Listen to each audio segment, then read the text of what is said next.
അള്ളാഹു നമ്മളെ ഈ ഭൂമി ലോകത്തേക്ക് അയച്ചത് അള്ളാഹുവിൻ്റെ ഖലീഫയായിട്ടാണ്. വൈദ ഖാല റബ്ബുക ലിൽ മലായികത്തി ഇന്നി ജാഇലുൻ ഫിൽ അർളി ഖലീഫ എന്ന് അള്ളാഹു സുബ്ഹാനഹു വ തആല നമ്മളെ കുറിച്ച് പറയുന്നുണ്ട്. ഒരു പ്രതിനിധി എന്ന അർത്ഥത്തിൽ നമുക്ക് എന്താണ് ചെയ്യാനുള്ളത്? ദാവൂദ് അലൈഹി സ്വലാത്തു വസ്സലാമിനെ വിളിച്ചുകൊണ്ട് അള്ളാഹു സുബ്ഹാനഹു വ തആല പറയുന്നുണ്ട്, യാ ദാവൂദ് ഇന്നാ ജഅൽനാക ഖലീഫത്തൻ ഫിൽ അർളി ഫഹ്കും ബൈനൻ നാസി ബിൽ ഹഖ് വലാ തത്തബിഉൽ ഹവ.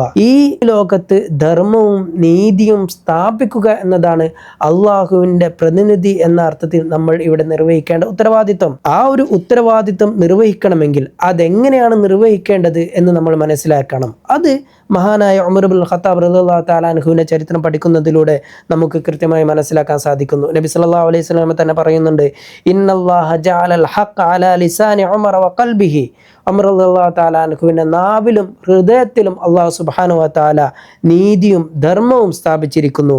വഹുവൽ ഫാറൂഖ് ഫറഖല്ലാഹു ബിഹി ബൈനൽ ഹഖ് വൽ ബാത്തിൽ. സത്യവും അസത്യവും വേർതിരിക്കുന്ന വ്യക്തിയാണ് മഹാനായ ഉമർ ഇബ്നുൽ ഖത്താബ് റളിയല്ലാഹു തആല അൻഹു.